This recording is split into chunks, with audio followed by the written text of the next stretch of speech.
Shalom à toutes et à tous, nous sommes très heureux de vous retrouver à Horizon Jeune, votre émission de débat, de discussion, d'échange, de partage entre jeunes chrétiens. Aujourd'hui encore une nouvelle thématique que nous abordons.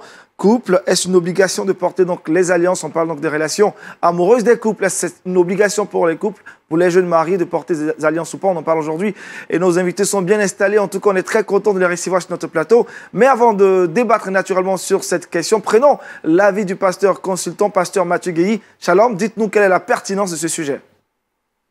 Shalom, shalom Aniel, shalom à chacun de vous. Je suis très content d'être là et pour cette merveilleuse occasion d'aborder ce sujet qui est un sujet d'actualité.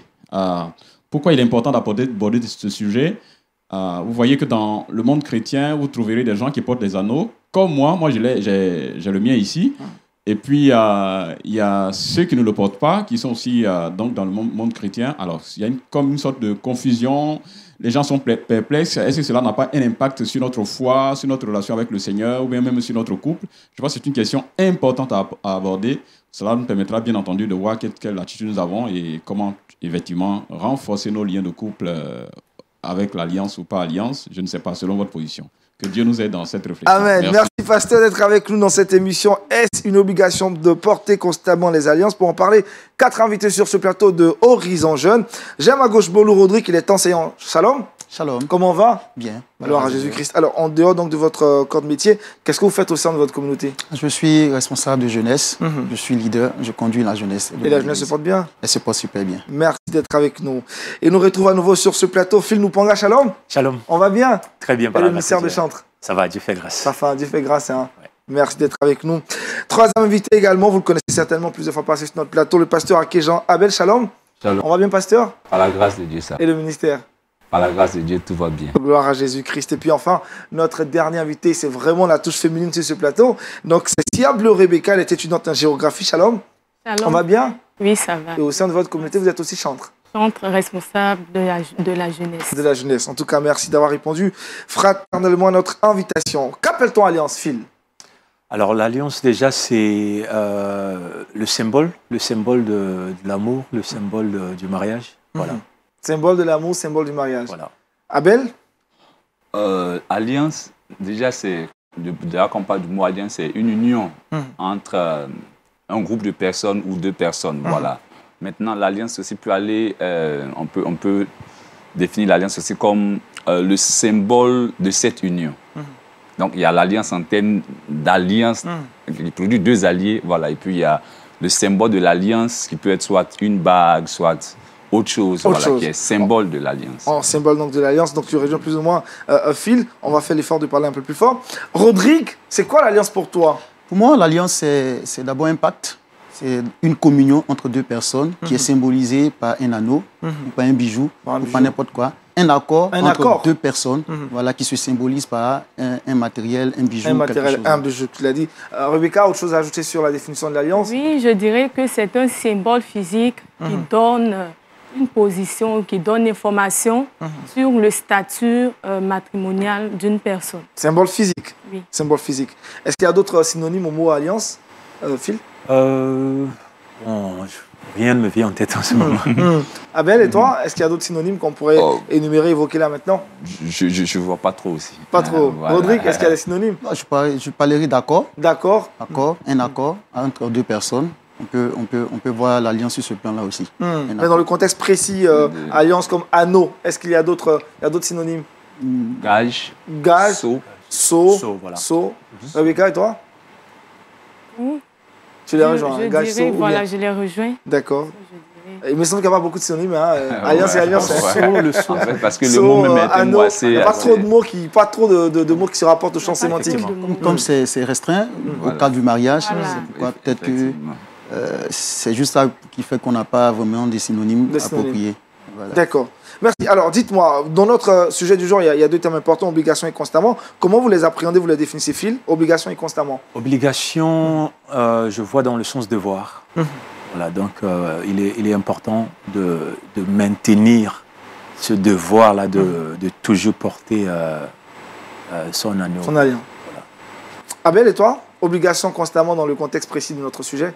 Oui, je pense que dans ce qu'on va voir, c'est est-ce que il est impératif de porter, c'est là obligatoire. Et puis, constamment, est-ce qu'il y a des occasions où on peut se permettre de ne pas? Voilà, je pense que c'est un peu... C'est dans ce sens-là. On va aborder. Rodrigue?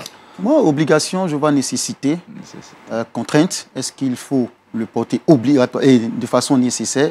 Est-ce que sans ça, on ne peut pas vivre épanoui dans son couple? Et puis, continuellement, je pense que c'est toujours, à n'importe quelle occasion, en tout lieu, en tout endroit. Tout lieu, tout endroit. Rebecca, je prends ton avis sur la question. Obligation constamment. Je peux essayer de, par exemple, reformuler le sujet pour dire, doit-on nécessairement ou bien doit-on constamment avoir l'alliance, c'est-à-dire de façon constante, c'est-à-dire toujours en termes terre à terre, toujours. Est-ce qu'il faut toujours porter son alliance? Son alliance. Où se porte l'alliance sur les 10 doigts qu'on a? Où se porte l'alliance, Phil? Là, je peux déjà le démontrer. Hein, c'est là, d'accord. On peut le voir déjà, voilà, sur, je dirais, le 4e doigt, c'est ça? Oui, l'annulaire. Pourquoi sur le 4e doigt? Est-ce qu'il y a une origine à cela, Abel? Bon, je pense que d'après certains documents, surtout au niveau des Égyptiens et puis de certains orientaux, ils croient qu'il y a une forme de nerf au niveau de ce doigt-là qui est lié au cœur. Ok. Voilà, mais scientifiquement, ce n'est pas démontré.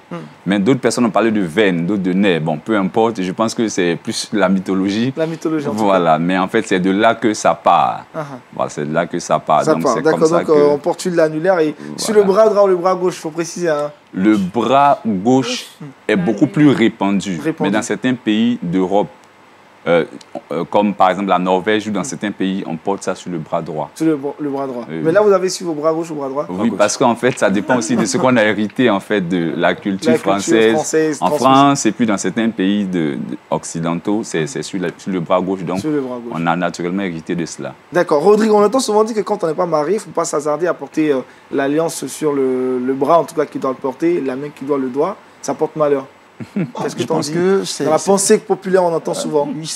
Comme vous l'avez dit, c'est une pensée populaire, c'est simplement superstition. Je pense que le mariage, dans son sens propre, n'a pas forcément besoin d'une bague ou pas. Je pense qu'on va revenir là-dessus. Mais je vais dire quelque part qu'une personne porte sa bague, que ce soit sur l'annulaire gauche ou droite, je me dis que normalement, ça ne devait pas gêner ou bien empiéter sur le sens propre même du mariage qui est l'union entre deux personnes. Est-ce que ça ne prête pas à confusion, Rebecca? Si moi, par exemple, je ne suis pas marié et que je porte ça sur mon annulaire gauche, est-ce que ça ne pourrait pas prêter à confusion dans la pensée des personnes qui voient tout de suite l'alliance? Bon, je pense que c'est une idée que le monde, en général, je dirais, le monde s'est fait, s'est formé, a conçu. C'est des superstitions. Donc, je rejoins dans un sens le frère Rodrigue, je le rejoins. Je dis que c'est des superstitions. Je ne pense pas à mon sens, mais ce n'est pas toujours vérifié. Ce n'est pas toujours vérifié. Phil, sur la question, parce que c'est vraiment une pensée populaire. Hein? Si. J'irais plutôt contre ce qu'ils ont dit, parce que je suis très sensible aux choses spirituelles. L'esprit ne comprend pas les paroles. L'esprit comprend les signes et les symboles. Donc, ça veut dire que lorsque quelqu'un porte, par exemple, une alliance et cette personne n'est pas mariée, il se conditionne à vivre les choses que les hommes mariés sont supposés vivre, mais de manière illégale. Parce que cette personne n'a pas respecté... Même si c'est pour frimer. Même si c'est pour frimer. Malheureusement, je veux le dire, c'est qu'aujourd'hui, nous portons les bijoux de manière stylée, pour le fashion, comme on le dit. Mais si tu remontes un peu aux origines des bijoux, les bijoux avaient, c'est-à-dire, été portés dans des contextes bien définis et avaient des représentations bien définies. Par exemple, les femmes prostituées, par exemple, quand tu vas dans la Bible, avaient des bijoux spécifiques qu'elles devaient porter pour pouvoir les identifier. Donc, c'est une question d'identité. Tu vois, donc pourquoi mettre quelque chose auquel tu ne t'identifies pas? Ça devient très dangereux. Ah ben, sur la question. Moi, je pense que ça peut prêter à confusion. Vous savez, je ne dis pas que forcément c'est l'anneau qui fait le mariage, mais on est on est dans des sociétés qui ont fini par établir des formes de conventions. Voilà. Et donc, quand quelque chose est conventionnel, qu'il soit biblique ou pas, c'est quelque chose qui est admis par l'entendement populaire. Yes. Donc, tout de suite là, même quand on est chrétien, il ne faut pas s'accommoder à n'importe quoi, certes, mais il y a des choses, il faut tenir compte de cela. Par exemple, l'hymne national n'est pas biblique, mais on arrive à l'école, on dit de chanter, on chante l'hymne national. Voilà. On a dit que la tenue du militaire, c'est comme ça, tu es chrétien, tu es militaire, tu t'habilles comme ça, vous comprenez. Donc, quand c'est conventionnel, qu'on porte l'anneau et que, voilà, donc, le chrétien rentre là-dedans tant que ça ne joue pas directement sur sa foi. Je crois que si quelqu'un porte l'alliance pendant qu'il n'est pas marié sur l'annulaire, ça crée la confusion. Ça crée la confusion. Maintenant, excusez, pour renchérir ce qu'il a dit, dans la pratique de la délivrance et puis d'un certain nombre de choses, on s'est rendu compte aussi que certaines personnes, à partir de certains objets, comme des bijoux, etc., se sont attirées des esprits. Voilà. Parce que, ça c'est moi qui le dis, on a vu des cas, par exemple, où des gens ont pris des esprits de nuit, des esprits qu'on appelle des maris d'une femme de nuit, juste à partir d'un bijou qu'ils ont porté. Mais en fait, la naïveté, du moins, c'est pas une excuse. C'est pas une excuse. Le fait que tu ne saches pas, voilà, ça ne dit pas que tu es... Le fait d'ignorer une chose, voilà, après, les esprits peuvent se manifester derrière. Donc, Pasteur Mathieu Gueye, je prends votre avis sur la question. Porter des alliances alors qu'on n'est pas marié, qu'est-ce que vous en pensez? Je pense qu'il y a certaines personnes qui le font pour dire, bon, ok, je ne veux pas qu'on me dérange. Ça, c'est quelquefois comme ça. Juste dire que je ne veux pas qu'on me dérange. Bon, évidemment, ça donne l'information que je suis déjà engagé avec quelqu'un, je suis marié. Donc, je veux dire que c'est une fausse information que ça donne, en fait. Ça donne une fausse information, même si on veut que les gens s'éloignent de nous. Ils ont les fake news, on va dire. Voilà, ça donne une fausse information à nous concernant. Maintenant, dans quelle intention on le fait, mais bon, je ne sais pas. Mais pour moi, ça peut, je veux dire, prendre la forme de n'importe quelle bague que quelqu'un d'autre porterait, comme un bijou et autres. Mais c'est la position réellement qui donne l'idée que... Si, la position. Voilà, qui donne l'idée que, bon, il y a quelque chose. Mais je veux dire, ça véhicule une fausse information. On lutte contre les fake news. Merci, pasteur. Alors, on va parler un peu des alliances, de son origine. Quelles sont les origines ou l'origine principale des alliances, Phil, historiquement? Historiquement, l'Égypte, je dirais. Parce que si je pense que c'est de là, le concept même a été développé. Voilà. De l'Égypte ancienne. Rodrigue, et toi, dans tes recherches Je pense plus à la Rome antique. Là-bas, pour preuve d'amour, il fallait donner un anneau et à la personne qu'on aimait. Voilà, je pense que l'origine de la bague, en rejoignant Phil aussi, égyptienne, mais aussi dans la Rome antique. La Rome antique. Rebecca? Je pense que l'origine se trouverait dans l'Antiquité romaine.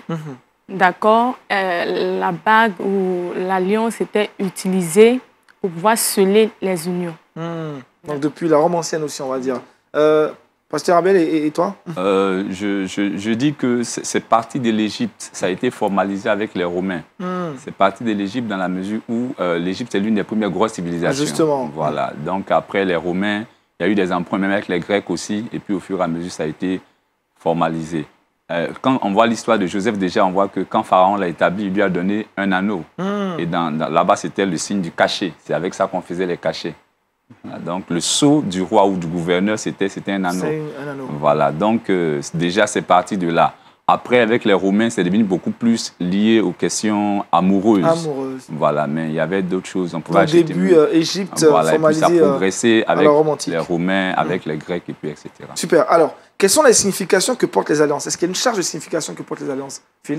L'intégrité, la fidélité, l'autorité, consécration, victoire. Victoire. Voilà. À travers l'alliance, tous ces messages-là sont envoyés. C'est ça. Je donne toujours l'exemple, j'ai fait un peu du basket. Donc, pour ceux qui suivent les All-Stars, aux États-Unis, les joueurs reçoivent toujours les All-Star Rings, c'est-à-dire des anneaux pour montrer au fait qu'ils sont victorieux, au fait. Voilà, la meilleure. Donc, voilà. Donc, ça signifie beaucoup de choses. Rebecca, et toi? L'alliance signifierait certainement la fidélité, d'accord, l'accord qu'il y a entre deux personnes. Donc, c'est un symbole d'accord. Symbole d'accord. Rodrigue? Je penserais que l'alliance est également le témoignage du degré d'amour qu'on a pour quelqu'un. Voilà, du degré d'amour qu'on porte pour quelqu'un. Parce qu'en fonction de l'amour qu'on porte, il y a l'alliance que nous confessionnons qui pourrait être accompagné de pierres précieuses sur l'anneau pour témoigner véritablement du degré d'affection qu'on porte pour une personne. Je pense que cela, quelques informations que l'alliance qui est portée par certaines personnes peut véhiculer. Véhiculer. Abel? Là aussi, à ce niveau, je l'ai dit, bon, c'est une question de moyens aussi. Hein. C'est ce que je veux, 18 carats, 24 carats. 18 carats, c'est bon, mais il y en a plus, ça coûte la tête. Ce que je veux dire, c'est que l'alliance, déjà, la couleur, déjà, c'est un symbole. Quand c'est de l'or, l'or, c'est le signe de la royauté. De la royauté. Voilà, donc c'est aussi une marque de considération. La personne à qui on donne l'anneau, on est en train de dire, tu as une place de roi pour nous. Et les alliances sont continues, ce n'est pas discontinu, c'est continu. C'est-à-dire, il n'y a pas de faille. Et donc, c'est aussi pour exprimer que l'amour que nous engageons, la relation dans laquelle nous entrons, elle sera continue. C'est un peu comme jusqu'à ce que la mort nous sépare. C'est la seule chose qui peut. Voilà. Donc, voici certains messages. Voilà, que véhiculent les alliances. Est-ce qu'il y a des avantages sociaux à porter les alliances? Est-ce qu'il y a des bénéfices sociaux en société parce que je porte des alliances? Il y a des grâces qui me sont accordées. Rodrigue, sur cette question. Je pense, pour ma part, je pense que comme nous sommes là pour débattre, je ne pense pas qu'il y ait un avantage particulier, dans le sens que c'est juste une information que le port de la bague, mais de l'alliance, donne. Elle nous dit de notre statut social. Il dit telle personne qui porte l'alliance est certainement mariée, est certainement en couple, et puis cette personne-là est dans un cas particulier de personne, c'est-à-dire n'est pas célibataire, n'est pas une personne qui est en quête d'amour. Voilà, donc je me dis, parler davantage... Pour toi, c'est juste l'info? Il n'y a pas d'avantage? Je ne pense pas. Abel? Moi, je pense qu'il y a des avantages. Lesquels avantages? Voilà. Bon, déjà, je parle déjà en tant que pasteur. Vous savez, l'une des choses, bon, je ne sais pas si je dis malheureusement ou heureusement, mais bon, à laquelle les gens répondent plus Amen, c'est le mariage. Voilà, vous comprenez? Vous avez des explications à cela? Oui, j'ai des explications à cela dans la mesure. Vous voyez, quand par exemple, Dieu, après la chute de Ève, Dieu dit à Ève, ton désir se portera envers ton mari et il dominera sur toi. En fait, il parlait à toutes les femmes. Il y aura un désir naturel pour toutes les femmes de se marier. Il aura un désir naturel pour tous les hommes de dominer leurs femmes. C'est une malédiction. Oh. Yeah. Wow. D'accord, donc revenons sur les avantages. Et ça, ce n'est pas le message de l'homme, c'est Dieu qui a prononcé ça. C'est Dieu qui a établi ça. Et quand tu lis Ésaïe 7, vous allez voir, on parle de la malédiction, on dit 7 femmes vont vouloir, et dans Ésaïe, je ne sais pas combien, 7 femmes vont désirer un homme en ce jour-là. D'accord. Voilà. Bon. Donc ça, c'est juste une parenthèse. Je veux dire, par exemple, qu'aujourd'hui, les gens ont tendance à donner une certaine crédibilité à quelqu'un qui est marié, parce que le mariage, au-delà de la question amoureuse, c'est une question d'engagement. Donc, lorsque quelqu'un, moi, Dieu m'a fait grâce de me marier jeune, je me suis marié pratiquement à 25 ans. Wow. Ou un garçon à Abidjan ici, c'est pas évident. C'est pas évident, en tout cas. Donc, on voit un jeune de 25 ans, pasteur, marié, bon, tu vois, ça te donne tout de suite là une certaine crédibilité, un certain respect, et puis, etc. Donc, ça, c'est pas rien. C'est vrai qu'on parle d'avantages sociaux, on ne parle pas d'augmentation des salaires directement au truc, mais déjà, quand on voit un anneau au doigt, le regard tout de suite là est un regard assez spécifique. Voilà. Socialement aussi, ça te vite des kamikazes. C'est des jeunes filles ou des jeunes garçons qui n'ont pas la tête, qui sont prêts à tirer sur tout. Ça n'arrête pas tout le monde. Voilà, ça n'arrête pas tout le monde, mais je veux pas de problème, Voilà. Donc, il y a quelques avantages quand même à apporter là. Voilà. Phil, est-ce que tu en trouves d'autres? L'honneur. L'honneur. Oui. L'honneur, je dirais l'honneur, parce que l'alliance démontre que tu es fidèle. Donc, on peut t'honorer pour cette fidélité. La fidélité, lorsqu'on voit l'alliance tout de suite. Rebecca, d'autres avantages? Si tu en trouves, hein. S'il n'y a pas d'avantage, toi, tu me dis. Il n'y a pas d'avantage vraiment véritable pour moi. Donc, je préfère... Il n'y a pas d'avantage. Pour Rebecca, il n'y a pas d'avantage. On va mieux comprendre. Allons-y un peu dans la Bible. Est-ce que la Bible nous parle des alliances? Si oui, dans quel contexte les alliances ont été donc évoquées dans la Bible et pourquoi? Phil? Alors, je veux peut-être ne pas toucher directement c'est-à-dire à un contexte où nous voyons sur blanc-noir c'est-à-dire le mot agneau. Mais je veux quand même nous donner de comprendre quelque chose. Et de comprendre, c'est-à-dire l'aspect spirituel même de ce qui est signe ou symbole de l'alliance. Alors, quand Dieu se manifeste à Abraham, il lui fait une promesse. Je ferai de toi père d'une nation et des multitudes et tout.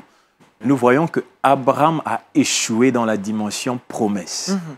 Donc Dieu va prendre le temps d'étudier la situation et de comprendre au fait qu'il faut aller un peu plus loin qu'une promesse. Il faut passer à une alliance. Alors, lorsque Dieu vient tisser l'alliance avec Abraham, Dieu lui demande de passer par le processus de la circoncision. Et la circoncision est un type aussi d'alliance. Voilà. Symbole donc du pacte qu'il y a eu entre Dieu et Abraham. Donc, nous voyons déjà dans ce contexte l'importance de savoir ce que l'alliance peut avoir comme impact sur la personne qui vient de signer, comme on l'a dit, une alliance avec une autre personne. Avec une autre personne. Donc, Abraham, malheureusement, nous n'avons pas le même... c'est-à-dire qu'aujourd'hui, en tant qu'homme, quand tu te vois, tu n'as pas la même... c'est-à-dire penser comme Abraham. Abraham, à chaque fois, par exemple, qu'il partait aux toilettes, se rappelait de ce qu'il a eu comme promesse venant de Dieu. Vous voyez? Et c'est là où, en fait, nous voyons combien... il est important d'avoir ces genres de symboles. Voilà. Donc pour toi, il n'y a pas vraiment de texte qui dit noir sur blanc, mais les contextes sont... les contextes sont quand même bien définis. Voilà. On va dire foisonne dans la Bible. Abel, pour toi, moi, la Bible sur la question de l'alliance. Quand on parle sur la question de la Bible, il a parlé d'Abraham déjà, je soutiens, mais on peut aller plus loin avec Noé. Quand il descend de l'arche, tu vois, il fait une offrande et puis Dieu sort l'arche de l'alliance. Dieu sort du moins, qu'est-ce que j'ai dit? Un arc-en-ciel. Et Dieu dit, voilà le signe de l'alliance que j'aurai avec vous, je ne détruirai plus la terre. Donc déjà, Dieu n'est pas obligé de sortir un symbole physique d'une alliance. Mais quand Dieu le fait, parce que l'esprit de l'homme peut capter un certain nombre de choses, mais l'homme n'aime pas trop ce qui est abstrait. Si on reste que dans l'abstrait, l'homme va s'ennuyer à un moment donné, parce qu'il a une dimension aussi âme et corps. Donc, Dieu, au-delà de la dimension abstraite de l'alliance, va concrétiser ça.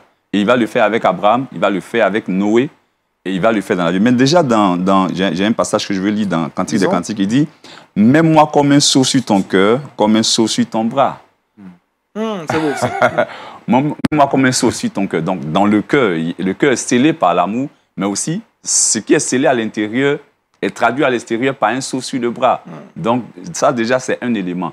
Quand on voit l'enfant prodige qui part, quand il revient, son papa lui donne une alliance. C'est le signe de l'amour. C'est toujours dans le cas de l'amour. Une nouvelle robe, une alliance, et puis etc. Voilà. Donc, je pense que le concept, il est biblique. Il est biblique. Voilà, il est biblique et il faut en tenir compte. Rodrigue.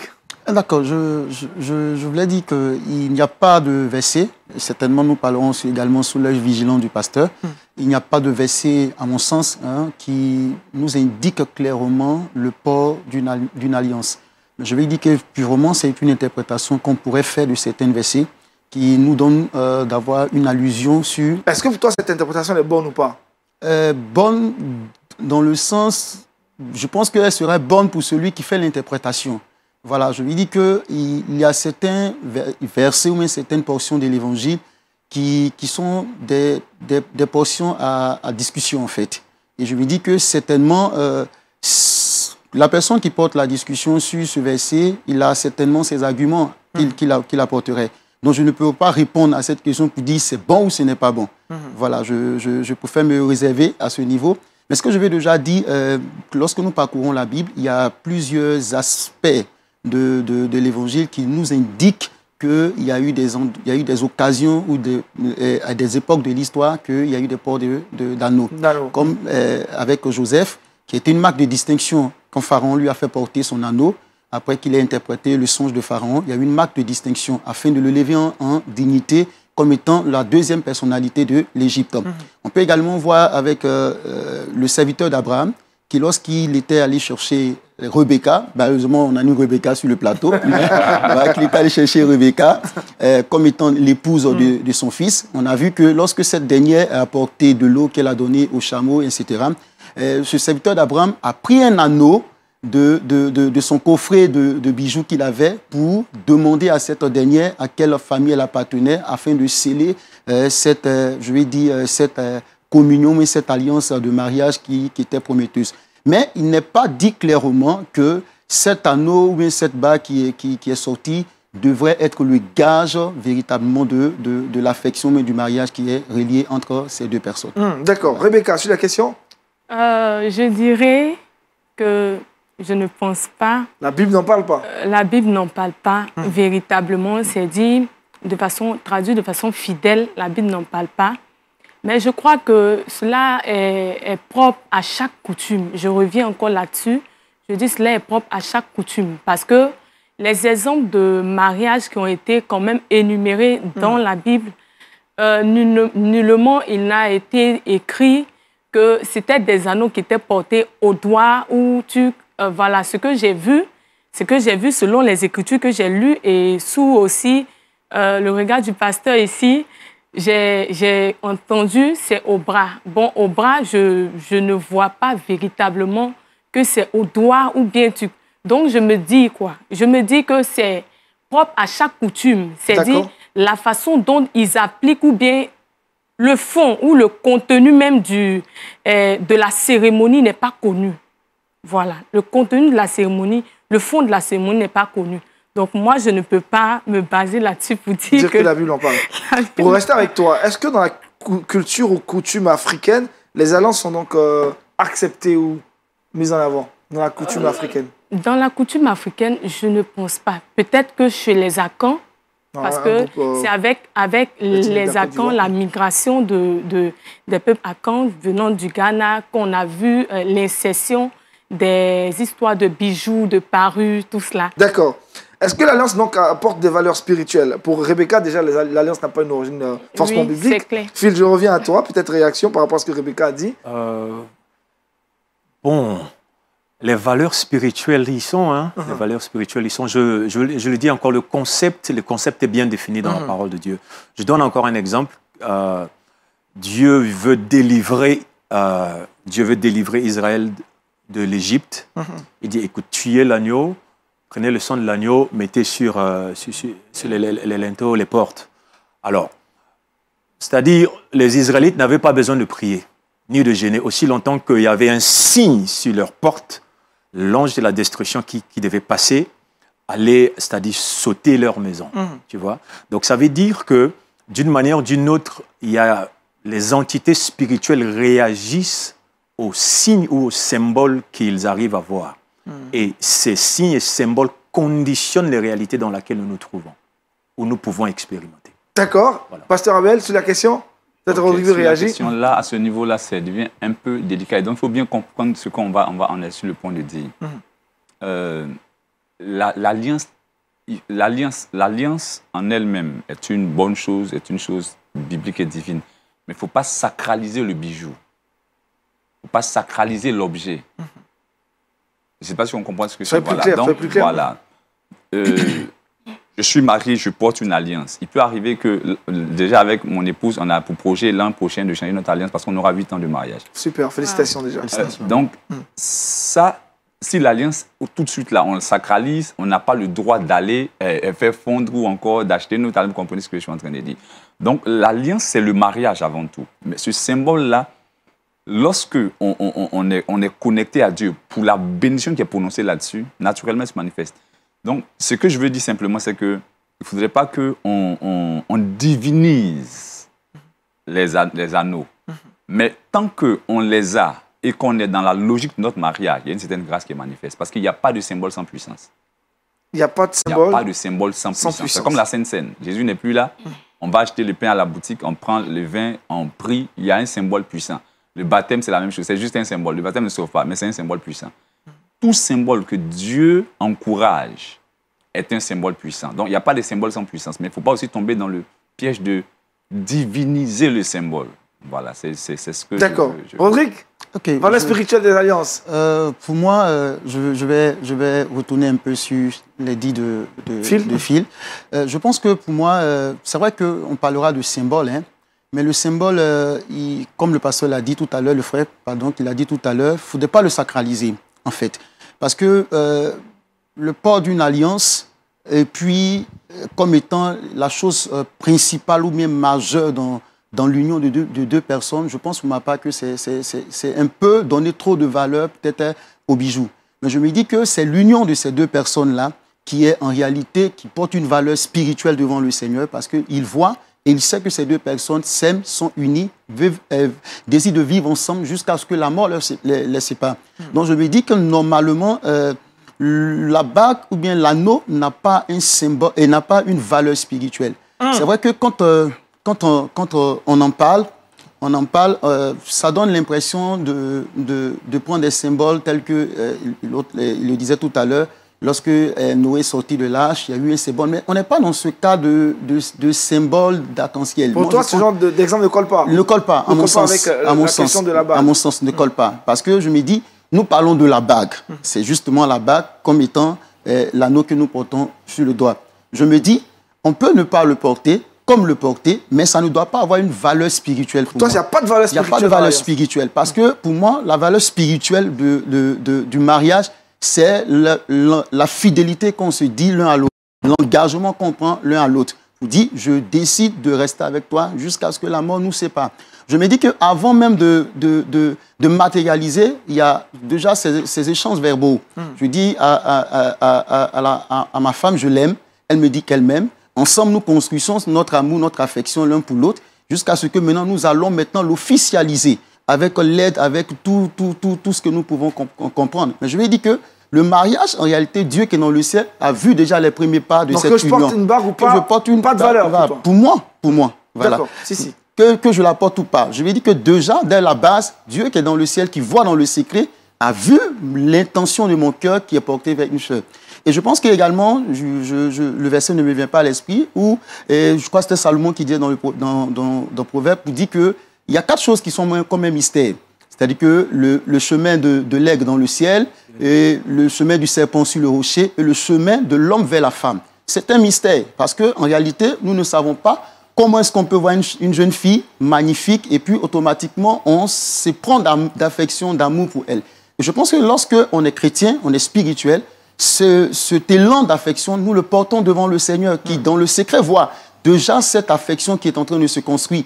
Et lorsque nous la formalisons, en allant voir les autorités, que ce soit ecclésiastiques ou administratives, c'est là que nous rentrons maintenant dans tout ce processus d'alliance ou pas. Je vais dire que déjà, dans le fond, c'est l'affection que je porte pour ces derniers. Autrement dit, on n'aurait pas pu constater certaines personnes qui ont des alliances qui divorcent. Certaines personnes qui ont des alliances et puis qui trompent leur mari. On en parlera tout à l'heure pour aller plus rapidement. Réaction? Réaction, oui. Vas-y, rapidement. Alors, je veux dire quelque chose. Déjà, lorsqu'un objet passe sur un autel, l'objet devient sacré. Donc, pour toi, l'alliance est sacrée? L'alliance est sacrée. Parce que pour Abel, il ne faut pas sacraliser, mais pour toi, l'alliance est sacrée? L'alliance est sacrée parce que l'alliance est passée sur l'autel. Ça veut dire que ce que je porte ici est différent de tous les autres. Donc, si moi, je pars au marché, j'achète une alliance, je porte... C'est différent de... Voilà. C'est différent de voilà. Ok, je comprends. Et puis, toucher un peu à ce qu'il a dit tout à l'heure, nous devons comprendre quelque chose. Il y a des éléments naturels qui provoquent le spirituel. Donc, nous devons tenir compte de cela. Je peux utiliser l'eau pour déclencher des choses. Je peux utiliser la terre pour déclencher des choses. Je peux utiliser l'huile pour déclencher des choses. Mais c'est l'huile que tu utilises, par exemple, le même huile d'olive que nous utilisons, par exemple, pour préparer pour faire nos sauces à la maison. Lorsque cette huile devient sacrée, elle déclenche, c'est-à-dire une succession d'événements spirituels. Donc, il ne faut pas qu'on puisse peut-être mélanger les choses. Abel va réagir. Hein. Okay. Et après, Rebecca, mon temps avance rapidement. Ce qu'il dit. Effectivement, l'alliance que j'ai là, elle n'a pas la même valeur que celle qu'on va vendre dans un au marché. Si je pars à Djamé au grand marché, voilà. Maintenant, ce que je veux dire, c'est quoi? Est-ce que si quelque chose passe par l'hôtel, automatiquement, cela mérite qu'on adore la chose? Non, en fait, voilà. Est-ce que le fait que en fait, c'est pourquoi je dis que je veux qu'on comprenne bien, qu'on balise bien. Il faut bien baliser les choses. Moi, mon alliance, je donne, vous savez, tout part de la foi. Dieu juge nos intentions avant nos actions. Le mariage, c'est d'abord quelque chose de divin. Moi, je crois que la force naturelle de l'alliance, au-delà d'une force spirituelle, c'est vrai que ça peut générer, ça génère beaucoup plus une force morale. Parce que tant que je vois cette alliance, même quand je suis quelque part loin de ma femme, quand je vois l'alliance, ça active mon souvenir. Quand Dieu parle de l'alliance, il dit « je verrai et je me souviendrai ». Je ne sais pas si vous comprenez ce que je suis en train de dire. Donc Dieu dit « je verrai et je me souviendrai ». Comme si Dieu perdait la mémoire. Mais en fait, c'est le sens de l'alliance. L'alliance, c'est pouvoir y se souvenir. Or, le souvenir fait appel à l'âme, pas à l'esprit avant tout. Voilà, pas à l'esprit avant tout. Mais est-ce que le fait d'avoir une alliance qui est passée sur l'autel, elle est sacrée, mais est-ce qu'on... C'est quoi sacraliser? Elle est juste sacrée. En fait, quand l'alliance parle sur l'autel, parce qu'on a prié, vous savez, les bénédictions sont mystérieuses. Ouais. Les bénédictions qu'on prononce sont mystérieuses. Et les bénédictions, on prononce les bénédictions sur le symbole. Parce qu'on ne peut pas attraper votre mariage. Votre mariage, on va le... Ou bien on attrape peut-être votre livret de mariage et puis on prononce. Mais on prononce ça sur le symbole. Et de façon mystérieuse, la puissance de Dieu se déploie pour agir. D'accord. Voilà. Je prends la vie de Rebecca. J'avoue que c'est pas encore fini. Lorsqu'on prie pour l'huile, l'huile a un caractère particulier. On peut l'utiliser pour activer le surnaturel. Mais on ne va pas aller jusque maintenant à sacraliser l'huile. Et puis vous comprenez ce que je suis en train de dire. Mais l'huile est sacrée quand même. L'huile a un caractère spécial. Je comprends, l'huile est sacrée si vous voulez, mais pas sacrée dans le sens où on doit l'adorer. D'accord, on comprend. Allez, adorer ça, c'est exagéré. Est-ce que Rebecca suit la question assez rapidement? Je vais rapidement rebondir sur le propos de mon frère. Les prophètes, ça c'est le prophète. C'est la vie prophétique. C'est le prophète. D'accord. J'ai l'un de mes pères spirituels qui me disait par moments certaines choses qui me sont restées là. Il dit... Le spirituel est plus réel que le physique. Le spirituel est plus réel que le physique. Ça veut dire quoi? Le fait qu'on puisse parler d'alliance, de mariage, d'union, on est purement dans le domaine divin, dans le domaine spirituel. Voilà, on est purement dans le domaine divin, dans le domaine spirituel. Donc, je trouve qu'il faut beaucoup plus accorder l'importance à ce spirituel-là qui plus tard réjaillit et qui revient, comme on appelle même, sur le physique. Parce qu'en entendant parler, j'ai comme l'impression qu'ils prennent beaucoup plus, comme on appelle même... Naturel. Voilà, le naturel provoque les choses spirituelles. Voilà, mais si du naturel qui provoque, je trouve que c'est le spirituel qui engendre le physique. Le naturel, le physique. Et non pas le physique qui pourrait engendrer dans certaines conditions. Peut-être un peu d'éclaircissement sur la question. Si, ce qu'elle dit est vrai d'ailleurs. Mais ce que peut-être je pourrais ajouter à ce qu'elle entendait dire, c'est que lorsque quelque chose quitte le spirituel et rentre dans le physique, il faut le physique maintenant pour pouvoir ramener cette chose dans le spirituel. D'accord. Waouh. C'est fort ça. Tout à l'heure, Pasteur Mathieu, dites-nous, c'est quoi la valeur spirituelle de l'Alliance, si vous trouvez qu'elle a une valeur spirituelle? Merci beaucoup. C'est chaud ici, pasteur. C'est vraiment très chaud. Hein. Donc, j'étais... Le prophète et les pasteurs. Je ne savais pas où me positionner, mais ce que je veux dire simplement, c'est que ce que la bague... entre la bague et ce qu'elle représente est plus importante que la bague elle-même. Ce que la bague représente est plus important que la bague elle-même. Mais évidemment, on ne peut pas aimer ou alors accorder de l'importance à ce que la bague représente si la bague elle-même n'a pas d'importance pour nous. En fait, si vous voyez un couple où le mari ou la mariée prend sa bague, la balance, pose bien la question du niveau de leur relation.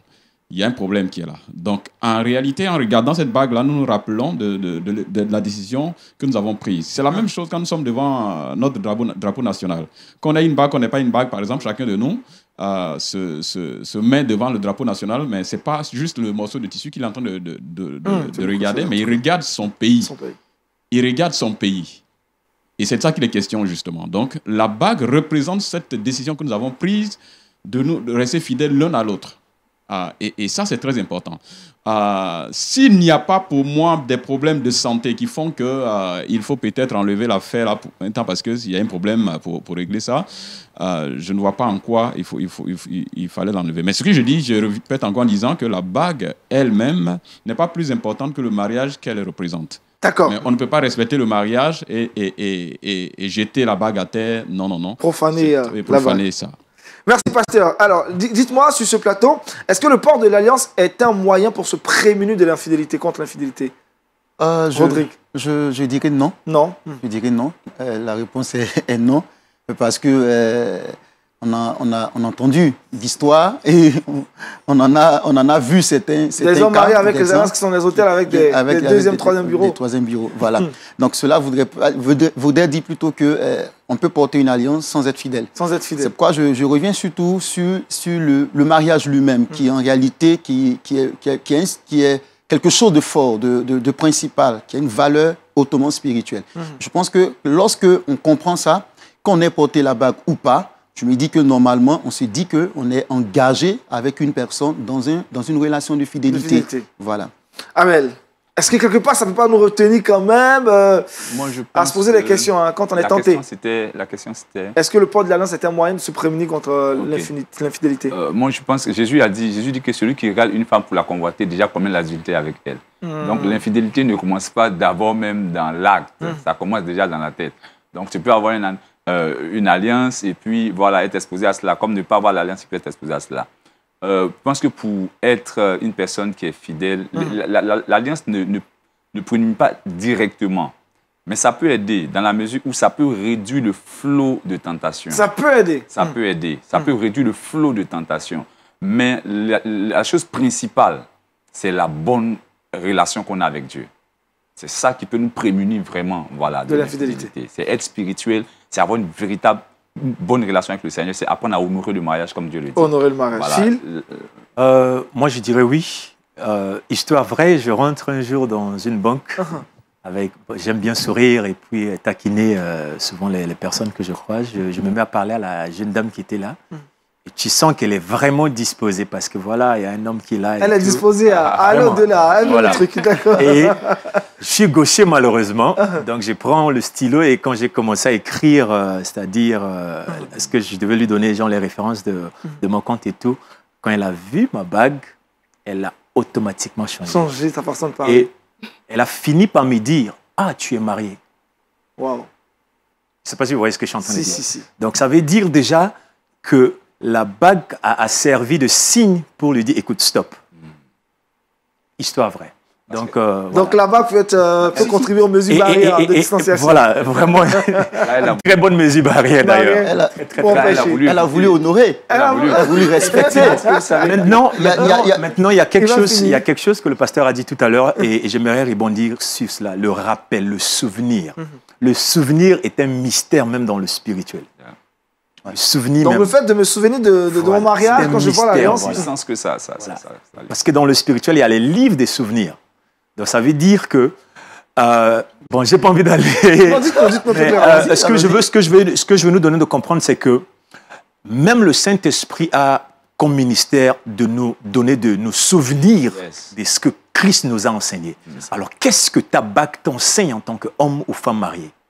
Tu vois? Et de temps en temps, tu dois te rappeler de ce que tu as reçu comme enseignement à partir de l'alliance que tu portes. Donc, quand tu le regardes, ce n'est pas juste le symbole, mais il y a aussi un enseignement qui va avec. Il y a aussi des souvenirs, c'est-à-dire l'image de ta femme ou de ton mari doit rebondir dans ton esprit et te dire, écoute, stop. Stop. Voilà. C'est ça le rôle de la bague. Rebecca, sur la question. Infidélité, alliance. Infidélité, alliance. La bague n'est pas vraiment, ne peut pas nous empêcher, si je peux m'exprimer ainsi, ou bien nous protéger de l'infidélité.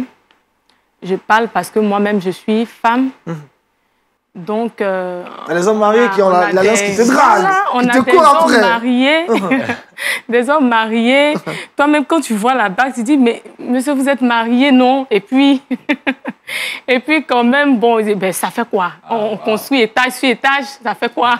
Du coup, il profane. Voilà, il profane, le truc banalise. Donc, tout se passe au niveau de ton intimité avec Dieu et ta crainte véritable du Seigneur.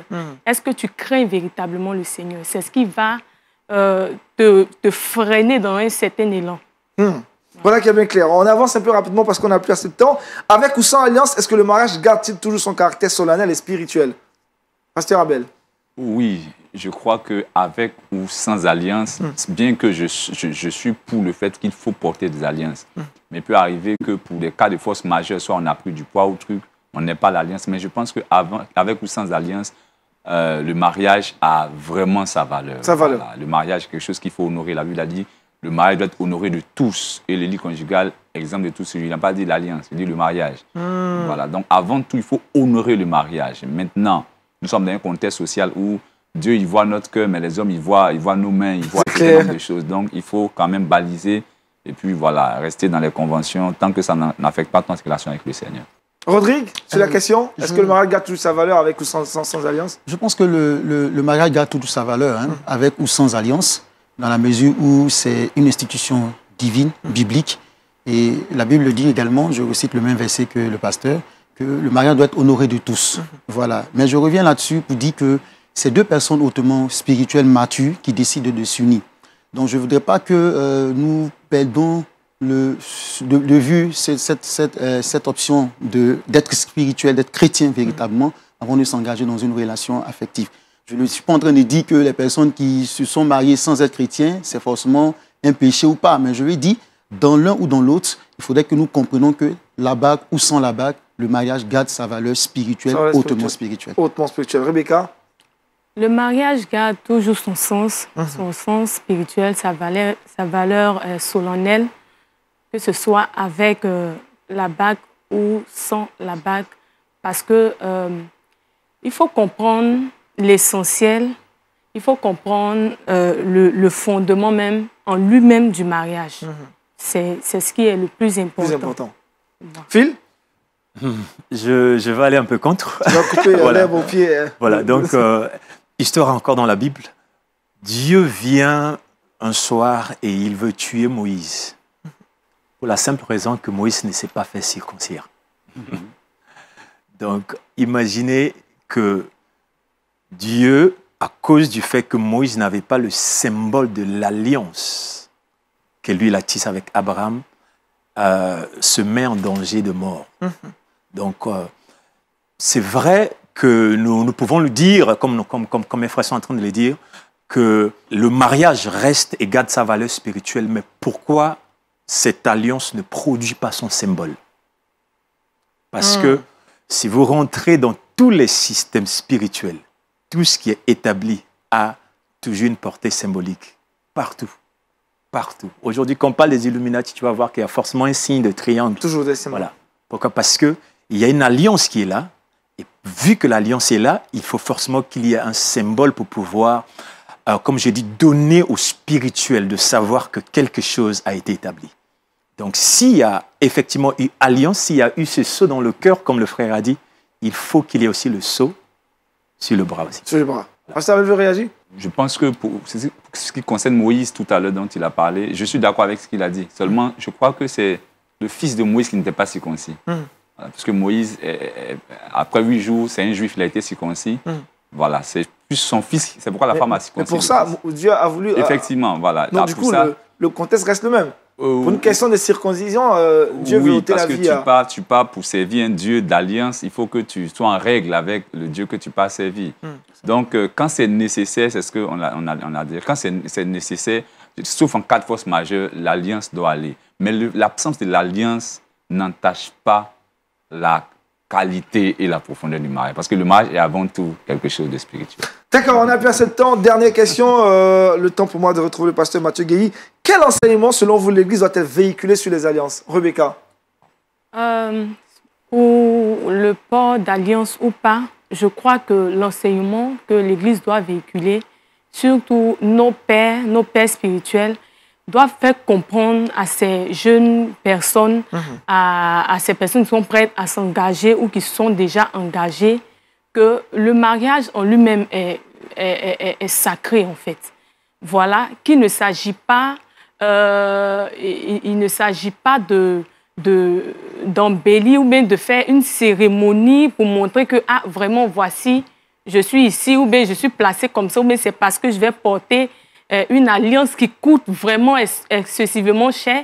Mais nos parents, nos pères spirituels doivent inculquer en ces personnes qui sont prêtes à véritablement aller dans ce sens-là, s'engager, que l'important est la profondeur spirituelle qui se trouve dans l'union ou dans l'intimité que vous êtes en train de vous former.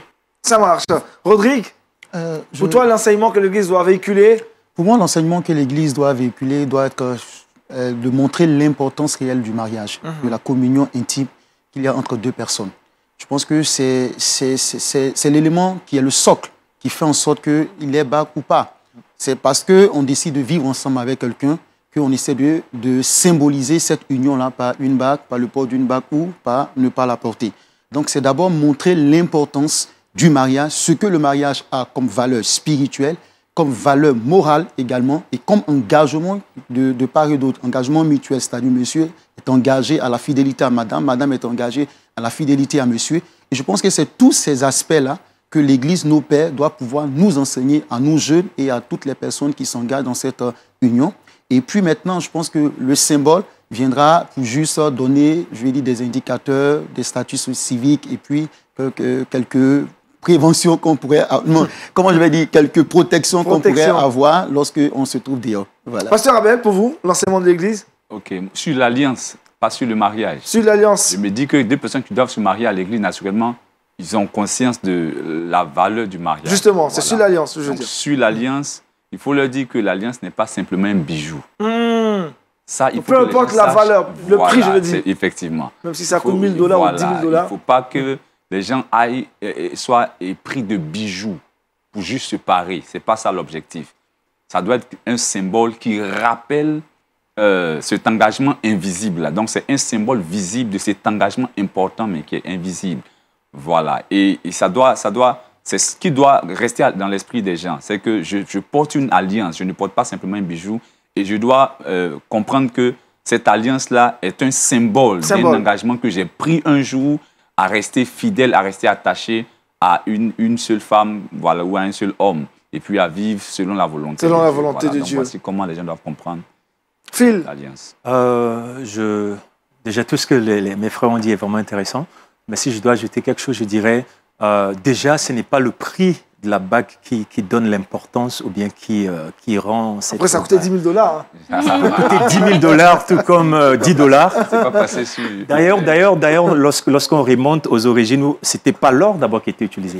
L'ivoire et d'autres trucs, voilà, les fers et tout. Donc, c'est après, au fait, pour effectivement montrer sa valeur qu'on a pris le temps de le fabriquer maintenant en or.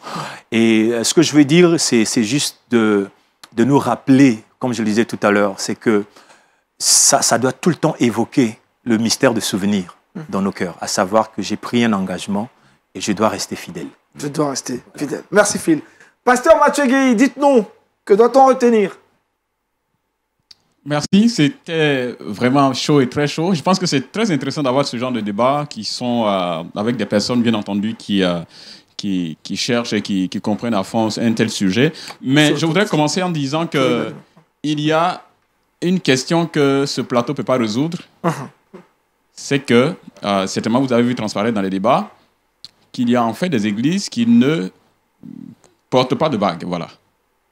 Donc, ce débat n'a pas pour objectif justement de changer la position de ces églises. C'est le choix de telle église de ne pas porter. Maintenant, il y a ceux qui pensent qu'il faut porter ce signe.